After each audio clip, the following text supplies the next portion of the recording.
Football season is over, and on behalf of everyone at WagerTalk, we want to say thank you for the continued trust you put in our team of handicappers. Our ongoing success relies on the loyalty and support of customers like you. As a way to say thanks, from February 8th through the 14th, we're running a Customer Appreciation Week, and all daily pick packages at WagerTalk.com will be discounted to $9.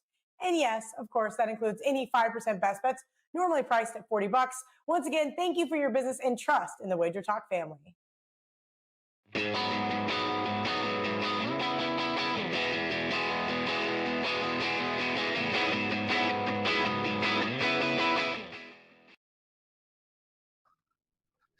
Welcome to WagerTalk Today, everybody. I'm Lawrence Presman, the Prez. He's Teddy Covers, and we've got a jam-packed show for you guys.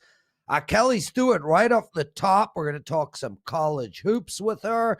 We're going to take apart the Iowa-Rutgers game and the Wisconsin-Nebraska game. And, of course, every Wednesday, Arthur DiCesare from the LINQ. We're going to talk to him at the bottom of the hour. Teddy's big game breakdown, my penalty box segment, and so much more. But first, Teddy, I just want to know, how are you? I'm doing okay today, Prez. How about yourself? Yeah, I'm feeling good. I got to take my dog to the vet, which kind of sucks. She's 16, my dog, and she's just not right. So I'm a little bit concerned. And last night was interesting. I went 3-3 across the board. And, man, there was about a 10-minute segment where 3-3 was 6-0. And then I lost a game in overtime. I lost another game in overtime. I lost a game by a bucket. It was just one of those nights. Teddy, bad beat segment. I can't wait to hear if one of mine comes up. Take it away. Sure. Let's do a little bad beats, bad bets, and bad for the books. Prez called it 6 Bs, a recap of what happened in the betting world last night, and a couple of bad beats to talk about. Let's see. You had St. John's. This is a game that Ralph talked about yesterday on the show. +1.5, +2 at Butler. They're up 2 with the ball, 12 seconds left. You win that game. You cover that game. No, not when it's a turnover and a bucket and it goes into OT and you lose by a point in overtime. Tough beat for Red Stormbackers last night. I'm going to call this one a tough push. Auburn, -6 at Vandy. They're up 11 with a minute left. It's garbage time. And then Vandy starts hitting threes. They hit 3 of them and a layup, and they hit the 3 that mattered most with 6 seconds left. Auburn ends up pushing against Vandy. Tough push for Tiger backers. And in the NBA, how about that Kings-Sixers over? The total's 231.5. You have 74 points scored in the first quarter. You're on pace for 296. The in-game total in the 250s. You're 71-66 at halftime. You have 137. You need only 95 points in the second half to cash. You only got to 93 in the last King sequence. A missed 3 to win. No, an offensive rebound, a missed putback to push, and then no foul, and then the game's over. Tough beat for overbettors and Kings and Sixers in the NBA last night. Bad bet. So let's see. The money came for Duke, -6 up to -7.5. The money came for the under, 148.5 down to 147. Under money was wrong. Duke money was wrong. Notre Dame and over. Cash wire to wire. Kentucky money last night, +1 to -2. They lose at home to Arkansas outright by 1. Betting markets had it right at the beginning, not at the end. So all the money for Kentucky was bad bets. And Michigan State, they keep betting Sparty, -2 up to -4, -4.5 against Penn State. Yes, Michigan State snapped their losing streak. The only one by 2. Books got to keep all that Michigan State money that poured in last night. When it comes for bad for books, a couple have stood out, really. The New Orleans Pelicans, bunch of money came on them, -5 up to -6.5. They ended up beating the Rockets by 29. The Golden State Warriors, +1 to -2. Draymond Green played, which told everyone they were interested, and the markets reacted accordingly. 114.91 over San Antonio. That was a bad result for the house. And in college hoops, Creighton bet from -6 up to -8 at Georgetown in Big East action. The Blue Jays won by 15. That, too, not a great result for the bookmakers. There you have it, Prez. Bad beats, bad bets, and bad for the books. Now it's Kelly Stewart time. And we are excited, Kel. Thanks for taking time out of your busy day to join us on WagerTalk Today. Let's talk Super Bowl right off the bat. How did it go for you? Did you have fun? And we heard from people No names, Dave Sherapan. That watching you watch a football game is quite a sight. Prez, that's funny. I tweeted, somebody had tweeted about Super Bowl 50, and I retweeted and commented. I said, that was the best Super Bowl ever for me. I think this last Super Bowl might have now surpassed that. I actually just found out randomly I won another square, and I didn't. Have you ever said yes to too many people? And you're like, yeah, I'll take a square. Yeah, I'll take a square. Yeah, I'll take a square. And next thing you know, you've got like 3 dimes in squares, and you're like, okay, this is a little excessive. And that's where I was on Sunday. And so I kind of started losing track because some of them are just first quarter, first half game, whatever. And some of them are every single score change. And so I didn't realize that I had won one of my buddies' Super Bowl score changes until he finally texted me yesterday and goes, are you going to reach out to me about your Super Bowl square? And I was like, yeah, that's awesome. Didn't realize that I had another one. So it was a good betting day, but then hitting 3 squares out of the 7 that I participated in just sent it over that hill. It was so much fun. We were at the Westgate. Unfortunately, due to certain regulations, we couldn't have as many people there as we wanted, but we had an absolute blast. We had the clubhouse, which is that little private room off to the side of the book. And from start to finish, the Super Bowl was amazing. I ended up on the under due to one of my favorite mushes, as my buddy Sammy P likes to call him, the bartender. This guy is like 9-23 this year in NFL. And so he played the over last minute. I said, fine, I'm going to play the under. And it worked out really well in accordance with all of my prop bets. I did lose my best prop bet, which was Tom Brady to throw an interception. That was rather painful. Whether that call was correct or not is up for debate. So I won't sit here and whine about my one loss on the Super Bowl, even though that was my best bet. That could have made for a very, very tremendous day. Yeah, I had the same bet, Kel, for what it's worth. And didn't enjoy the flag, didn't enjoy getting picked up, and didn't enjoy Brady not throwing an INT for the rest of the game. I want to ask you about the Westgate and the Superbook and what was going on. Compared to previous years in Las Vegas, what was this Super Bowl like? Busy, dead, decent action, a lot of fun, tons of people. How would you describe it? So when I worked for CBS about 3 years ago, it was wall-to-wall people. There were people everywhere. At one point in time this year, I looked around and I'm like, in my mind, I'm like, it's dead, right? Compared to what we've seen it as far as like quantity-wise of people. The weirdest thing was, though, I was helping my buddy Paul sign up for a mobile app so he could bet the game in game and things like that. And I looked around and I go, the quality in this casino right now was amazing. It was people you could tell from out of town, people that were in there betting big bets. It was not those kind of, sometimes the type of guys you see hanging around the sportsbook every single day.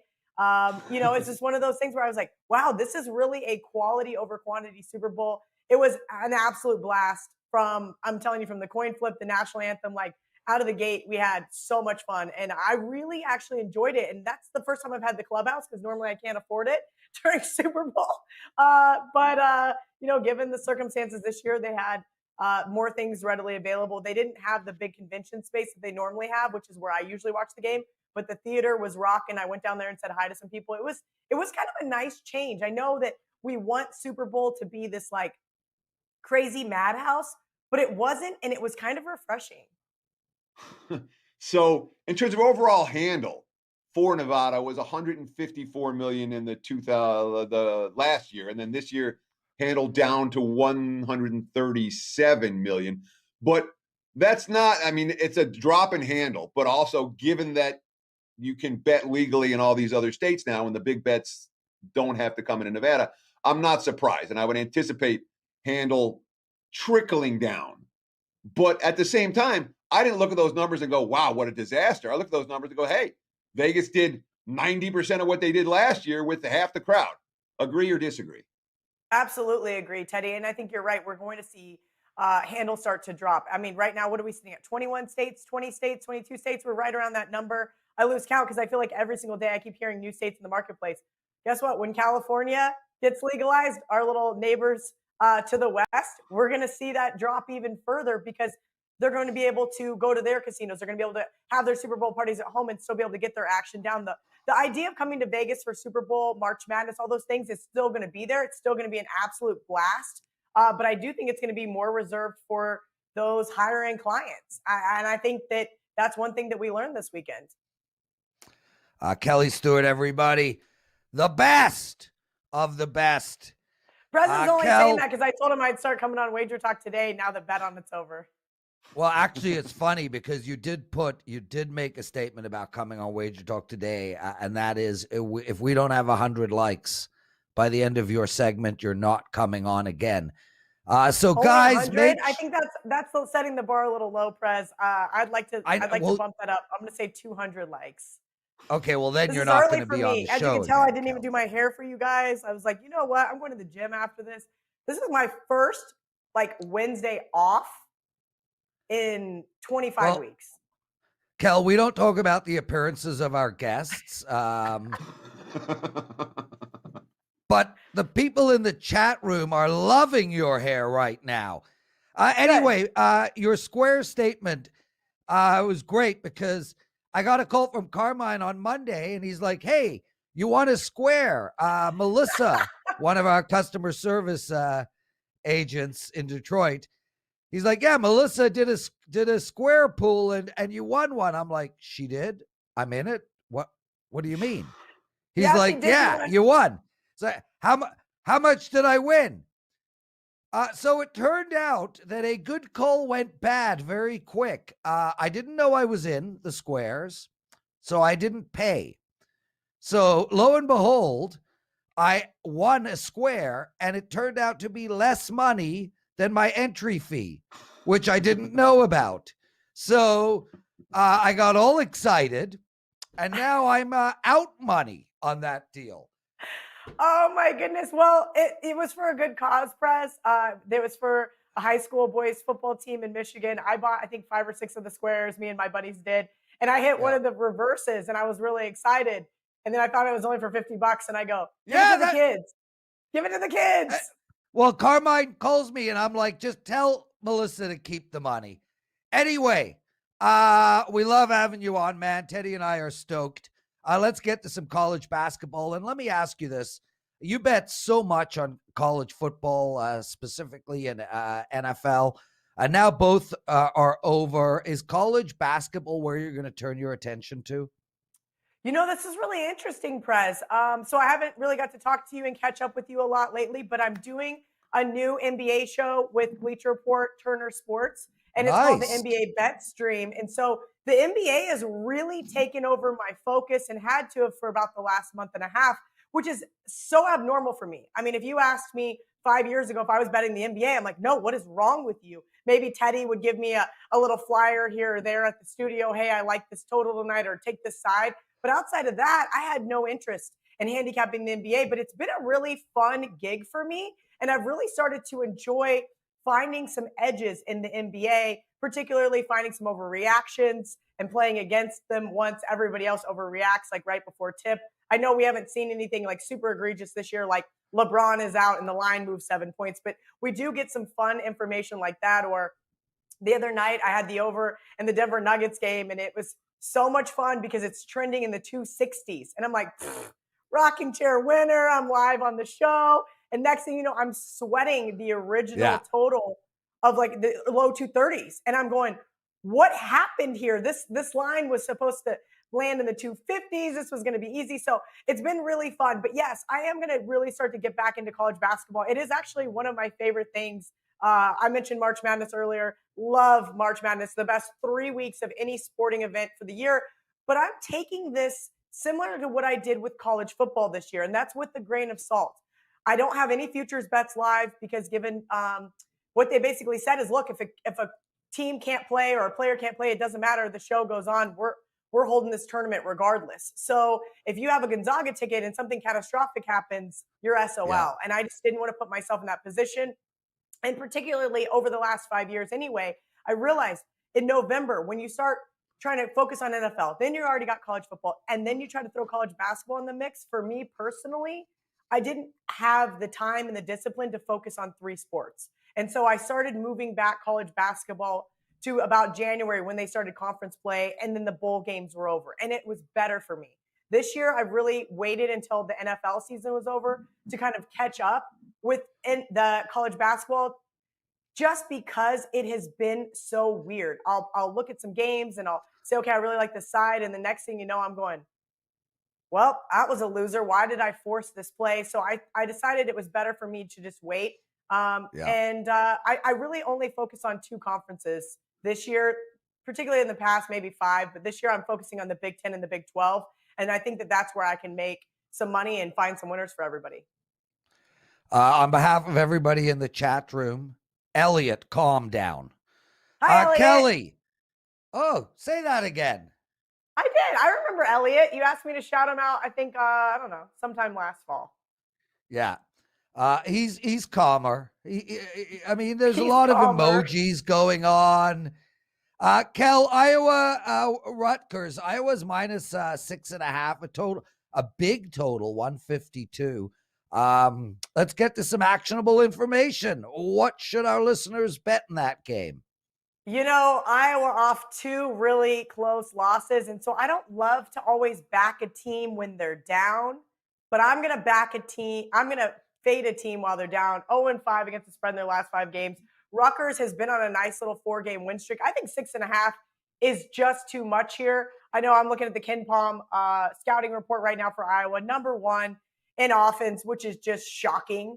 But here they are. And adjusted efficiency for their offense, that being said. But look, this is a really good Iowa team. I just think that the bookmakers have finally caught up with them. And I'm looking to keep fading them just until that fade kind of ceases to exist. But it's been a fun week and a half, basically, betting against this team. So, and that's a really interesting point that you made there, Kel, when you talk about Iowa being number 1 in offensive efficiency, according to the Ken Palm numbers, because that tells us, plain and simple, from a value perspective on Iowa, you're not going to find that much. When you look at those Ken Palm numbers, and again, there's a lot of bettors out there watching today who just dabbling in college hoops, just learning about college hoops.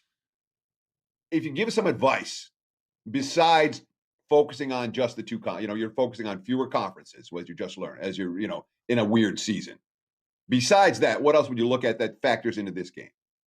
Well, you just mentioned Ken Palm, and I've used Ken Palm for 12, 13 years now, and I think it's great to help you get some of your analytical numbers. But you cannot live and die by what it is, because we know that the bookmakers use the same exact numbers. That's why if you're looking at Ken Palm right now, it says that the line should be 7. So naturally, the bookmakers throw up a 6.5, right? I think that that's something you don't want to live and die by. And that's something that I like to look at things more situationally. Maybe kind of like Ralph does, right? Ralph, we know he loves his trends and angles. He may say, okay, the math adds up here, plus let's find the situation. I just think right now, this is kind of Iowa could be in a buy low spot, not covering the last 5 games. I hope that trend continues. But you mentioned the number 1 in overall offensive efficiency. You're going to be paying a premium for this team for a while. So don't buy into too much of what you're reading there, and look for more situations. At least for me, that's what I prefer in college basketball. Another situation I look for, sounds crazy, and it's not always automatic, but I'm going to start keeping track of it next year just because this year is off. But the top 25 rankings, I love betting against ranked teams on the road catching points. Like you're catching 2 at, a rival, even though you're a ranked team. You're catching 3.5, 4, whatever it may be. It just always seems to be a little trappy. And if other things match up with that theory, it's absolutely money. I love doing that. This year has not been as great, but years past, it's been a fun run, just because I think that the general public looks at the rankings. They open up their score app. Oh, number 17, Rutgers catching 6 at Maryland. And we've seen that story too many times. Teddy covers, I got to tell you, man. Will O'Shea writes in the chat room, considering changing the name of his kid to Ted Servransky. That's nice to hear when Kelly is our guest, especially. That's for sure. Breaking news alert, guys. Kel, you got 101 likes. They're all for you. Congratulations. No guest has ever come on the show and gotten to 100 likes so fast. Garrick wants some Netflix recommendations. No problem. I'm going to be talking about one in the penalty box segment today, so perfect timing. Kel, Wisconsin, Nebraska. It was -12. Then I woke up, went to the WagerTalk odds page, which, by the way, is spectacular. And it's getting better every day. You guys got to check it out. The odds page at WagerTalk.com. And it shows it's now -11. I'm guessing you like Wisconsin, and there were a bunch of men standing around while you were dreaming, and they knew about it and ran to the book, and now the line's already been bet. No, Wait a minute. I'm on the That other would be side, the opposite way. I Yes. messed that up completely. You did. But I am wearing a pink shirt, so it's all okay. Kel, That gives you a pass, Prez, in the pink shirt. Looked like a piece of bubble gum this morning. Congratulations. No, I do like Nebraska here, and I'm excited to see that little bit of reverse line movement. Look, Nebraska looks atrocious. Does anybody want to back the Cornhuskers? And sometimes that's what I like to do. You guys know I love those ugly dogs. Am I calling for the upset? Absolutely not. But this Wisconsin team, just 2-7 in their last 9 in Lincoln. I understand Nebraska looks like 8 losses in a row, 7 losses in a row. They look not fun to bet, but I do really think that this line move in their direction kind of gives me a little bit of hope. I text Prez last night. He's like, which games are you looking at? I said, Prez, I don't love anything, but let's stick with what's been working for me, and that's Big Ten basketball. So let's talk about 2 of the 3 games. Hearing a little bit of reverse line movement always feels good in your favor. We'll see. I don't think it goes back up. I think, if anything, the bookmakers are baiting you guys to bet the Badgers. It looks so easy here. I like Nebraska at home, catching 11 now, as Prez mentioned on the WagerTalk odds screen. 12 is would have been a little bit more ideal for everyone, but I do think this is going to be like one of those games where Teddy mentions somebody hits a 3 and Wisconsin backers are going, whoa, what just happened to me? What a bad beat. That just kind of stopped. Anyway, Sorry. Kel, 128 likes, and I promise 2 are from Teddy and I. Thanks so much for joining us. We're going to have you on the show every Wednesday. We're excited. Guys, Teddy's getting ready for a monster big game breakdown. Teddy, I say that every day. It's kind of losing its luster. So let's rephrase that. Guys, it's going to be the worst big game breakdown you've ever heard in your life. You've got Set the bar low, Prez. Set it low. Yeah, you got to hear. Nobody can get disappointed, okay? You set it too high, you're like, oh, that wasn't really that great, Prez. Well, Kel, yesterday I said Teddy was going to do it in rhyming couplets. He didn't rhyme one single thing. So, guys, stay tuned. It's going to be done in haiku. We'll be right back. 20 quick seconds. Football season is over, and on behalf of everyone at WagerTalk, we want to say thank you for the continued trust you put in our team of handicappers. Our ongoing success relies on the loyalty and support of customers like you. As a way to say thanks, from February 8th through the 14th, we're running a customer appreciation week, and all daily pick packages at WagerTalk.com will be discounted to $9. And yes, of course, that includes any 5% best bets, normally priced at $40. Once again, thank you for your business and trust in the WagerTalk family.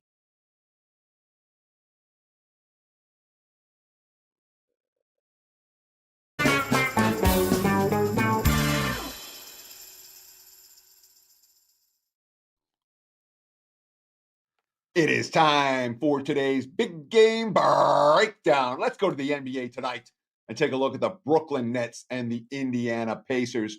Right now, looking at the WagerTalk live odds screen, the Nets sitting -1.5, total 235.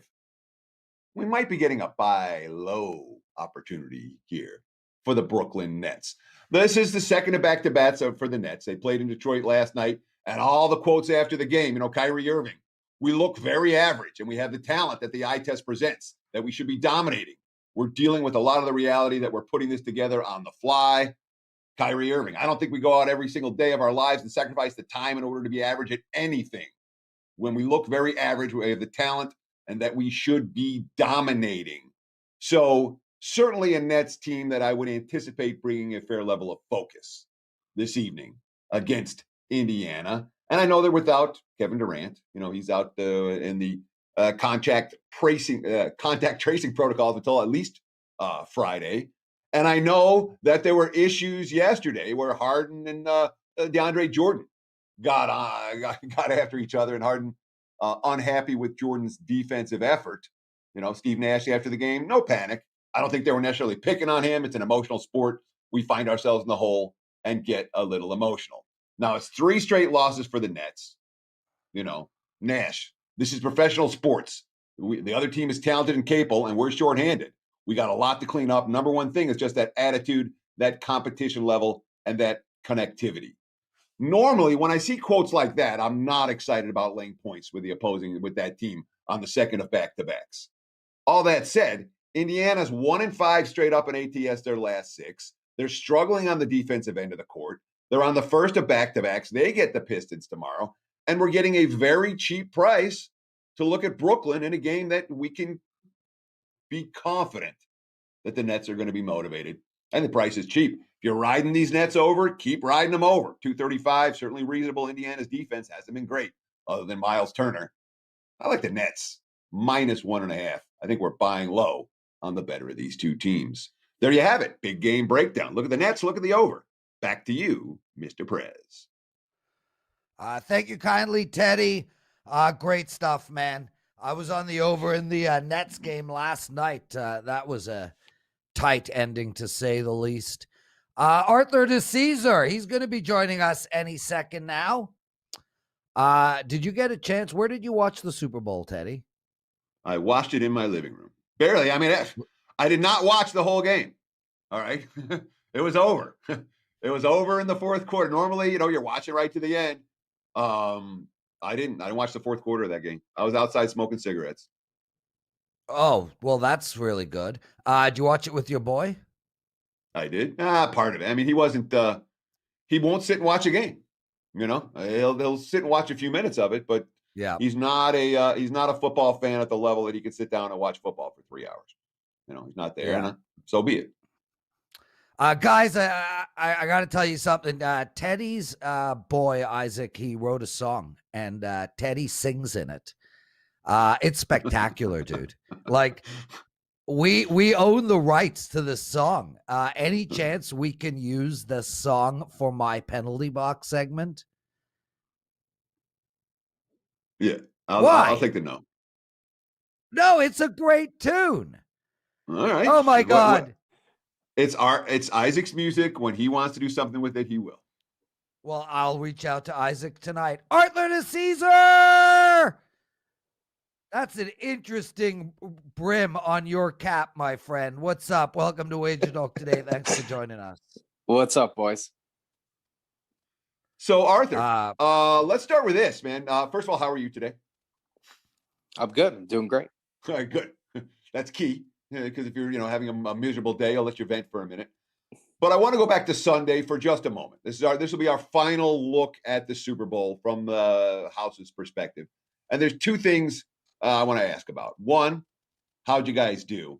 2, and what were the biggest decisions prop wise? And 2, what the hell what happened with all the apps on Sunday, both here in Nevada and around the country? If you have any inside info. So you can start with either one of those questions. Yeah, Teddy, as far as the apps go, I mean, I can't speak to what really happened there. I know this as far as the apps go, they get totally overloaded. I even know on a normal Sunday, they get overloaded. So obviously you can imagine what happens on Super Bowl Sunday. As far as the game goes, listen, it was a great day for us. We were incredibly busy. I don't want to say it's like any other Super Bowl I've experienced, but there were lines all day and there were just people all over the sports book. So it was a really great day. It was awesome to see. I got a little nervous on Friday because it was kind of slow and I'm like, what's going to happen here? But Saturday was awesome. Saturday was busy. And then Sunday was amazing. As far as the game goes, listen, spread in total, they were good outcomes for us. The Buck money line was terrible, obviously, because the dog wins outright. So, you're going to be paying out a lot of plus money there. Obviously, we got killed on futures like most books did because the Bucks, they were as high as 50-1, 20-1, 25-1, depending on where people got it. But overall, all in all, it was a good day for us. And were there any props that stood out as being particularly big winners or losers for the house? There wasn't a safety this year. that you always look at that as a guaranteed as the biggest loser for the house. Were there any props that stood out on Super Bowl Sunday as particularly good or bad at the LINQ? No, I would say this as far as the props go. I mean, if you look at Kansas City, most Kansas City props, most people were taking the overs on all those player props. So, I mean, Mahomes basically hit nothing. Kelsey, I guess his over yardage went. Hill tied on his catches. So basically, anyone who was taking Kansas City props got killed. I would say as far as, the Bucks players to score touchdowns, it wasn't, Evans or Godwin. It was basically all guys who you were getting plus money with, Antonio Brown and Gronk and Leonard Fournette. So, but I always tell people with the props, Super Bowl, you can come in on the side on the total. You could bet $100,000. You could bet $250,000. It's not going to work that way with the props. The props are limited. The props have, limits where we stay very, you're just not going to get above a certain amount on a prop. It doesn't matter who you are. So we never stretch ourselves too far on those props. So I always feel the props are a wash unless, something crazy like no touchdowns in the game happens, something where it's going to be 500-1. And obviously those never hit, if rarely hit. So I got a tweet yesterday from someone asking about, and I just want to touch real quickly on what happened with the apps. And someone was saying, is this one of those DOS attacks that we saw back with the offshores and the global markets back in the 2000s when the Russian mob was shaking down the offshore books? This wasn't that, correct? It was just simply too much traffic for the apps on a Super Bowl Sunday. It was a traffic issue, not some kind of conspiracy theory involved here. Agree? Yeah, Teddy, I would agree with that. I don't think it was any sort of conspiracy theory. I really just think it was, the apps got overloaded. I know for us, and I can't speak for every other book, but I think most books now are starting to push people towards the apps. If a guy's in town for the weekend or, whatever the case may be, it's easier for people, especially on Super Bowl Sunday with the lines and all this, that. I mean, sometimes you're waiting in line 2 hours just to make a bet, even if you're in a kiosk line. So I know a lot of people, when they come into town, they want to sign up for the app. So the app gets overloaded with so many new customers, so many new users. So I think it's just as basic as that. Arthur DiCesare, everyone. Art, thanks for joining us, man. You got to watch this video back after. You can decide whether you're wearing a duck or a platypus on top of your head. It's one or the other. I can't decide. But yeah, when you watch this video back and check out the angle of your camera with that ridiculous hat, you're going to have a nice chuckle. That is for sure. But hey, Arthur, you're following Kelly, dude. So you're balancing the show out beautifully. Yes. That's right. College hoops, brother. Let's get some actionable info. Give us stuff we can bet today. Yeah, not that crazy, but not that busy tonight. I know you guys have been focused on the Big Ten today. I would say the biggest game with the biggest line movement has been Drake. Drake has basically been the college basketball ATS darlings this year. They basically start off 13-0 ATS. They're still 14-3, but that means they've only covered one of their last 4 games. They open up minus 11.5 on the road at Northern Iowa. It's now 9.5. I did actually see it get to 9 at one point, but it's sitting at 9.5 right now. So people are starting to kind of fade away from Drake and don't feel that they should be laying that many points on the road because they have not played that well in the last 2 weeks. So that's one to keep your eye on, especially for college basketball. And NBA wise, I know Teddy had said, the Nets and the over. Yeah, the Nets, that their totals just keep moving up. It's moved 1.5 today. It's sitting at 235.5. It was 234. People are just going to continue to blindly bet net overs. They have 19 overs, 7 unders. So, we're not going to see anything change in that until the Nets decide they're going to play some defense. Well, I mean, one thing that we've seen, there was under money that came in for the Nets last night. There was under money that came in, a wise guy under money, professional, where the markets are moving. So are there teams where the public has a better read than the wise guys? Could that be the case for a team like the Nets, where the public caught on, hey, they're not that good, and they keep going over, and the wise guys are like, but look at all this talent. Does that happen, or is that not very realistic? Is that a very short-term situation where the public has an edge? Yeah, I think that's more of a short-term, deal, Teddy. And I think, we talk about this. We always talk about it with football, but I think it's every sport. Public's going to bet overs.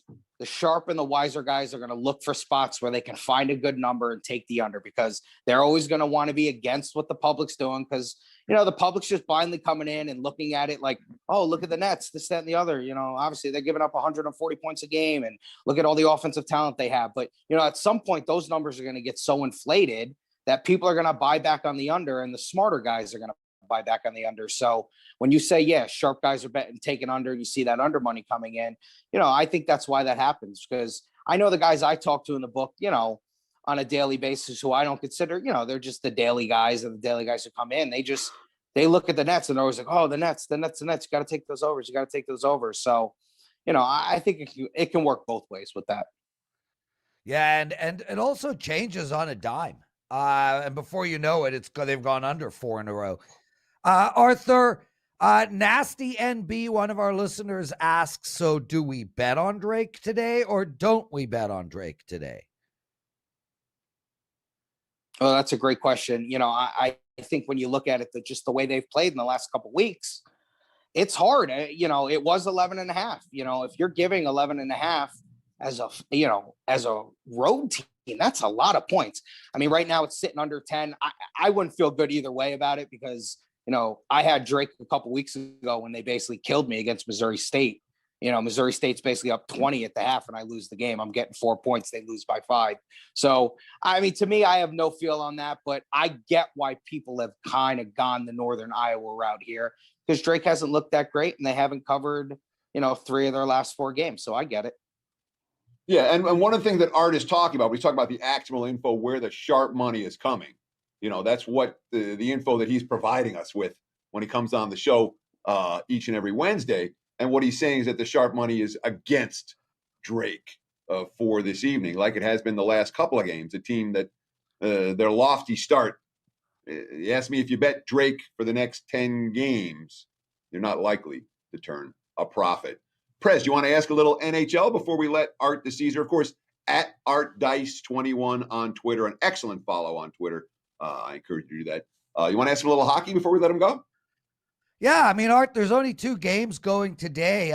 Boston playing the Rangers, and just a monster matchup in the North Division. And really, for people south of the Canadian border, I don't think they realize the magnitude of the rivalry between Montreal and Toronto, and they play tonight. Are you taking money on either of those 2 games, and anything jump out at you for us to bet? Yeah, Prez, like you said, small slate in the NHL tonight. As far as the first one that you touched on, Bruins and Rangers, Bruins were minus 150. It's moved to minus 160, so it's been a 10-cent move towards the Bruins. I think that Toronto and Montreal game is a great game. If you want to start getting into the NHL, start watching the North Division, man. The North Division's amazing. Yeah. I mean, you know better than anyone how great that rivalry is. Montreal has been such a great surprise this year. They're a really good team, really young team. Obviously the Maple Leafs have had some expectations the last couple of years, and they're another good team this year too. That total's sitting at 6.5. We've talked about how the North Division has a lot of goals in it, so be interesting to see what happens tonight. You would expect goals in the game because that's kind of what's happening in the North. So that should be a lot of fun. I think Montreal's sitting at minus 110. So basically, bookmakers are saying it's a toss-up game, but that's a great game, and actually a game that I'll be watching. Yeah, me too, Art. And, I'm going to talk a little bit about it in the penalty box segment. Anyway, my friend, we love having you and whatever you're wearing on top of your head on. What do you got to promote? Yeah, guys, pleasure to be here as always. It's always a blast for me to come on and, have some fun with you guys.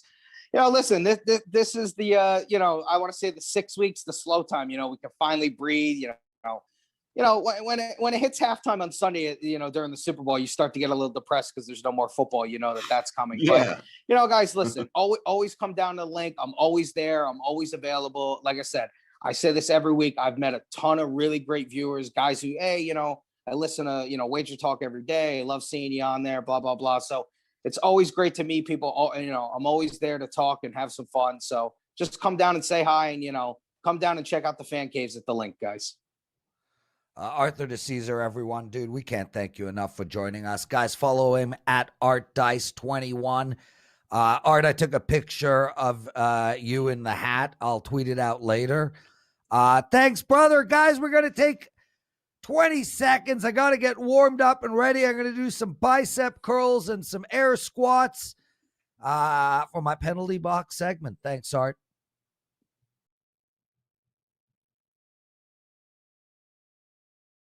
Football season is over, and on behalf of everyone at WagerTalk, we want to say thank you for the continued trust you put in our team of handicappers. Our ongoing success relies on the loyalty and support of customers like you. As a way to say thanks, from February 8th through the 14th, we're running a Customer Appreciation Week, and all daily pick packages at WagerTalk.com will be discounted to $9. And yes, of course, that includes any 5% best bets, normally priced at $40. Once again, thank you for your business and trust in the WagerTalk family.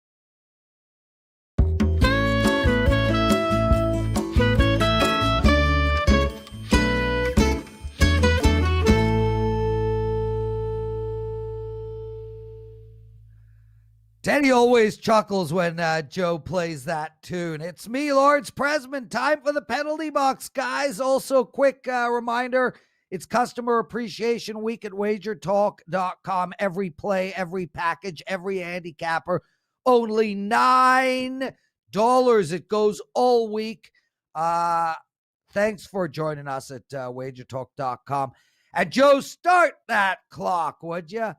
Okay, so real quick, I just want to let everyone know I've been watching Yellowstone on Prime. It's with Kevin Costner, Wes Bentley, Luke Grimes, a whole bunch of other guys. And look, I really am enjoying the show. It's slow, but there's a lot of drama and intrigue.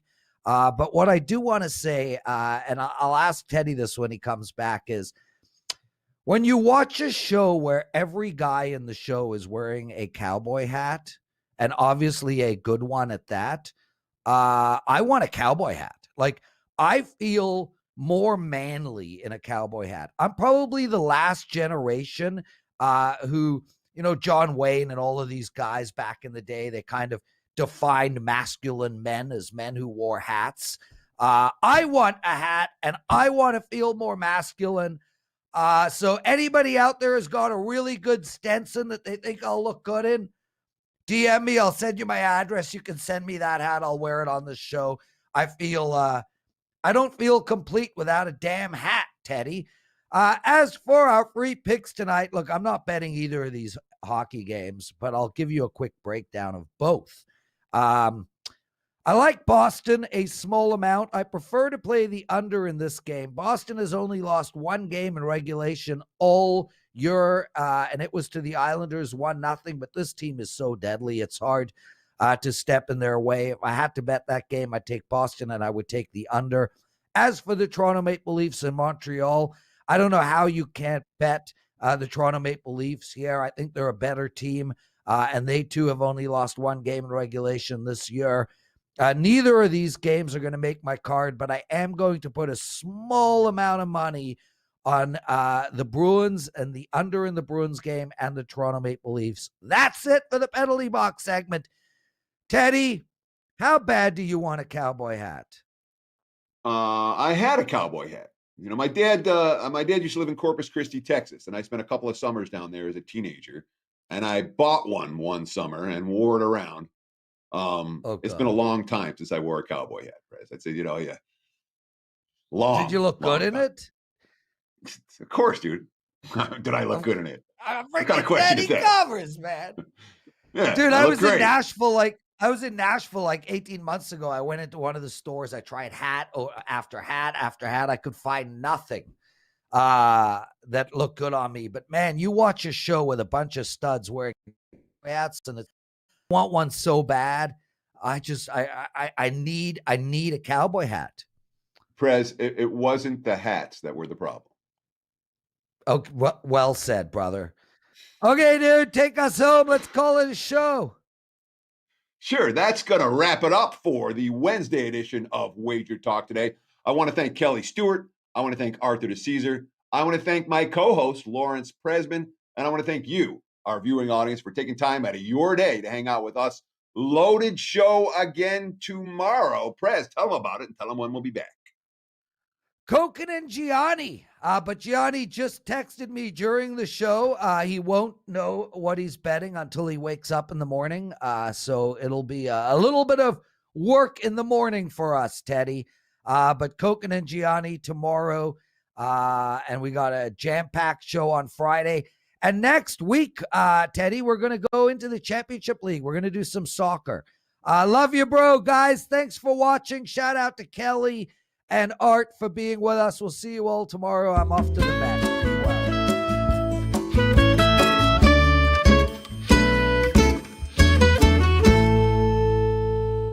Football season is over, and on behalf of everyone at WagerTalk, we want to say thank you for the continued trust you put in our team of handicappers. Our ongoing success relies on the loyalty and support of customers like you. As a way to say thanks, from February 8th through the 14th, we're running a Customer Appreciation Week, and all daily pick packages at WagerTalk.com will be discounted to $9. And yes, of course, that includes any 5% best bets, normally priced at $40. Once again, thank you for your business and trust in the WagerTalk family.